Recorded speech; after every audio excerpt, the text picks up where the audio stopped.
Bonjour et bienvenue sur la chaîne de Nanto Goblin Noob. Aujourd'hui on se retrouve pour notre fascicule numéro 47 et en fait c'est la partie règles et batailles. En fait règles ça va être assez rapide parce qu'il n'y en a pas cette semaine. Donc on est sur la partie bataille et c'est le plan de bataille numéro 7 de notre campagne Reconnaissance.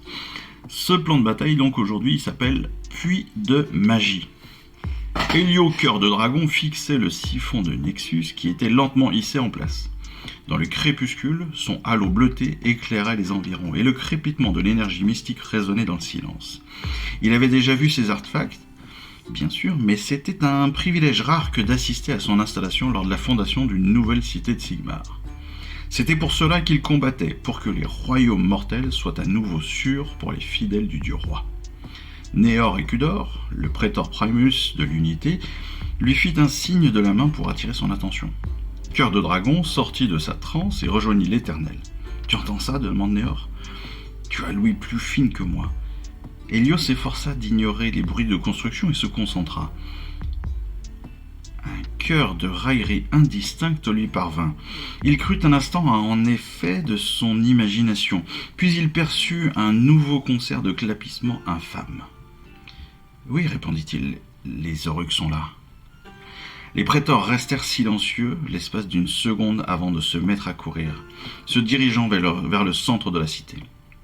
Les Oruks étaient proches, et il ne faisait aucun doute pour Elio qu'ils s'attaqueraient le siphon du Nexus. Ils vont s'attaquer au siphon, les petits coquins.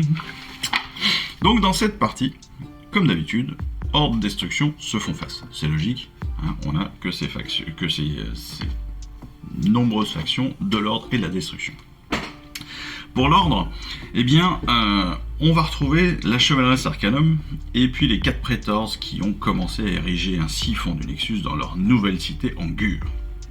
Hélas, les troupes de la destruction se rapprochent.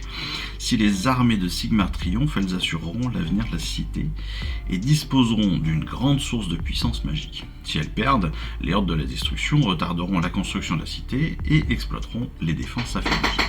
Donc la Chevaleresse Arcanum et les 4 prétors sont accompagnés par 2 options. On le rappelle, maintenant, à chaque fois, on a des options de choix, en fait, dans notre liste d'armées. Donc l'option numéro 1, ce sera soit l'Archi-Revenant, soit Iltari. L'option numéro 2, ce sera soit les 5 Sylves Revenants, soit les gardiens d'Iltari. Autrement dit, on peut avoir Iltari sans ses gardiens et les gardiens sans Iltari, pour une fois. Côté destruction, eh bien, la destruction a envoyé des guerriers pour épier leurs ennemis restés en Gur. Les armées de l'ordre commencent à ériger un siphon du Nexus, et voyant une occasion de semer la pagaille, les éclaireurs de la destruction chargent. S'ils gagnent, ils retarderont la construction de la cité, et s'ils perdent, ils devront appeler des renforts d'Ulgu pour renforcer les groupes d'éclaireurs. Donc dans cette liste d'armées, on a le chaman fongoïde, le louve-boss, 5 fanatiques crabouilleurs et 20 archers lune-clan. En option 1, d'abord, soit Manoc le rusé, soit Zarbag, et en option 2, soit la bande rusée, soit les crevards de Zarbag, évidemment. Donc, comme d'habitude, je dirais, on va se positionner. On a cette fois-ci un plan de bataille à 2 tapis. Plan de bataille à 2 tapis avec un déploiement qui va se faire sur chacun des côtés de notre tapis. D'un côté, l'ordre, de l'autre côté, la destruction et le siphon du Nexus en plein milieu au centre des 2 tapis. On a 4 autres objectifs qui vont se trouver, eux, en plein milieu des tapis, comme on en a l'habitude maintenant.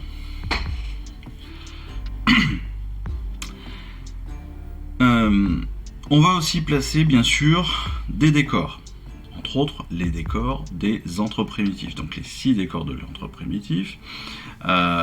Comme d'habitude aussi, on ne va pas pouvoir placer des décors à moins de 3 pouces, soit d'un autre décor, soit d'un objectif. Pour le déploiement, on va jeter un dé. On va faire un jet de déploiement, un jet d'initiative, et c'est celui qui va gagner le jet qui va choisir de se déployer en premier. Le gagnant donc déploie son armée en premier, entièrement, puis c'est l'autre joueur qui va déployer son armée entièrement, évidemment, dans son territoire. Le premier tour se fait sur un jet de priorité, pour déterminer quel joueur prendra le premier tour lors du premier round de bataille. Comme d'habitude. On est sur 5 rounds, comme d'habitude, 5 rounds, 2 tours par round, 6 phases par tour. Les points de victoire, là aussi, comme d'habitude, on marque un point pour un objectif de contrôler. On marque un second point si on contrôle 2 objectifs ou plus. C'est assez facile. Et on marque un autre point si on a plus d'objectifs que son adversaire. Là encore une fois, une règle spéciale, évidemment, c'est l'objectif mystique. Les sorciers des deux camps se disputent le siphon du Nexus. C'est la base de notre bataille.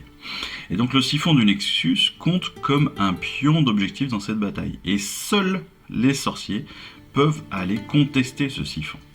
Ça veut dire que le siphon qui est au centre va pouvoir être contesté et contrôlé que par des sorciers. Si on amène une autre unité, elle ne comptera pas comme le contrôlant, tout simplement. Pour continuer sur notre débrief de ce fascicule et de cette partie de règles, on continue sur les actions majeures. Je rappelle, les actions majeures, ce sont tout simplement les parties qui sont jouées par le studio de Warhammer. Donc on a Yann et Eve qui jouent ces parties, Eve qui cette fois joue l'ordre, et Yann qui joue la destruction. Un peu comme d'habitude d'ailleurs. Eve donc qui a choisi les archi-revenants et les silver-revenants comme option. Ils ont donc suivi les règles de bataille. Pour Yann, lui, il a pris Zarbag et ses crevards. Et donc là, on nous présente les moments forts, c'est-à-dire des instants dans leur bataille qui vont nous permettre aussi à nous de réfléchir sur notre façon de jouer, sur comment est-ce qu'on pourrait améliorer nos mouvements, nos tactiques, nos idées de bataille tout simplement.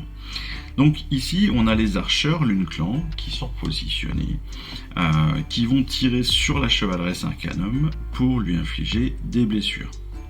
En l'occurrence, 3 blessures. Sauf que les Praetors d'Eve utilisent leur aptitude gardien aux âmes soudées pour annuler une blessure et en subir une eux-mêmes. Ça veut dire quoi ?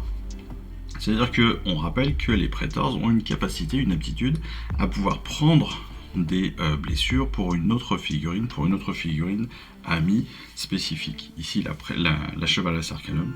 Et en fait, grâce à leur aptitude, ils ont permis d'annuler une des 3 blessures, 2 permis de prendre une blessure sur eux-mêmes plutôt que sur la chevaleresse Arcanum, et la 3e blessure est prise malheureusement par la chevaleresse. Mais voilà, c'est une idée de destruction, c'est un rappel pour nous dire qu'il faut bien connaître nos aptitudes pour pouvoir les utiliser au mieux à chacune de nos parties.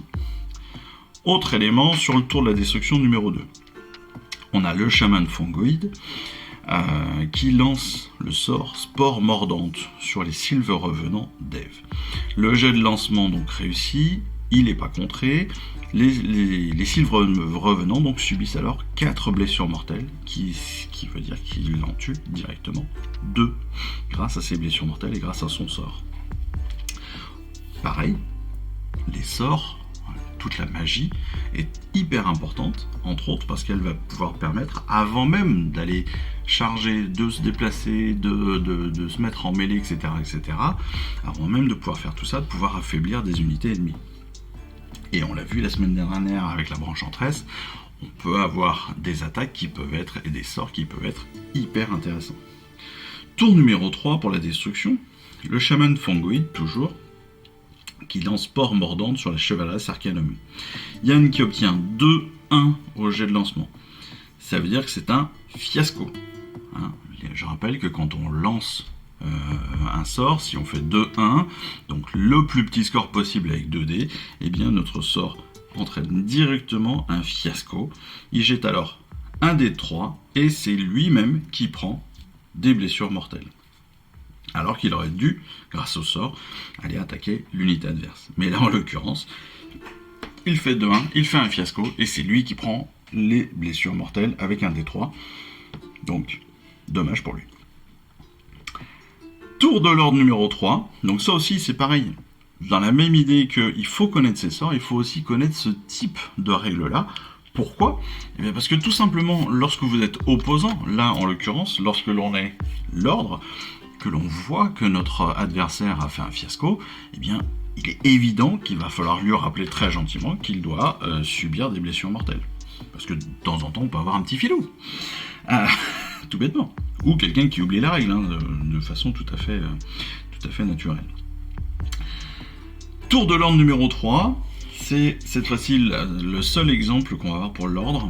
F comprend donc que la bataille ne risque pas de se déplacer vers les objectifs de sa zone de déploiement. Autrement dit, les unités adverses sont soit trop loin, soit trop décimées pour aller attaquer ses objectifs.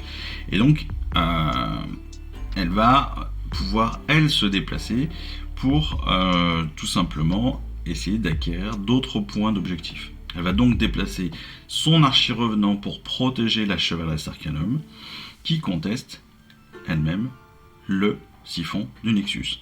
Donc en gros, si on lit bien, si on traduit cela, elle protégeait très certainement un des objectifs de son camp, avec son archi-revenant, mais voyant que les unités adverses sont soit trop loin, soit trop décimées pour venir attaquer directement dans son terrain, elle va venir, elle, protéger des personnalités, des unités à elle, pour potentiellement garder le contrôle d'autres objectifs, et donc se prémunir, obtenir des points de victoire plus facilement.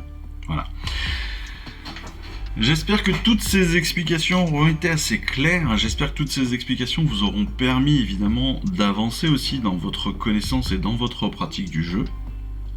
J'espère que cette vidéo vous aura plu, bien sûr.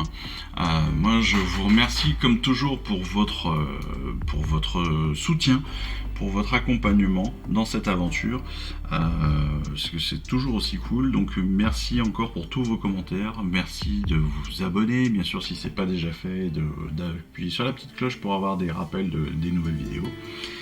Et puis en attendant ces prochaines vidéos, moi je vous embrasse tous, je vous dis à très très vite. Surtout que très très vite, ça veut dire avec un nouveau colis. Donc j'espère que ça va arriver très très vite. Et puis je vous souhaite à tous une excellente fin de semaine. Et puis je vous embrasse. Allez, ciao, bye bye. Je vous remercie d'avoir suivi cette vidéo. Si ça vous a plu, eh bien abonnez-vous, lâchez un petit like et un commentaire. Et suivez-moi sur Instagram. Instagram où je poste régulièrement des photos de mes dernières réalisations et dernières peintures. Et puis comme il est maintenant de tradition sur la chaîne, je vous souhaite une excellente fin de journée et surtout, lisez bien, collectionnez bien, assemblez bien, peignez bien et jouez bien. Allez, je vous embrasse et puis je vous dis à très vite. Allez, ciao, bye bye.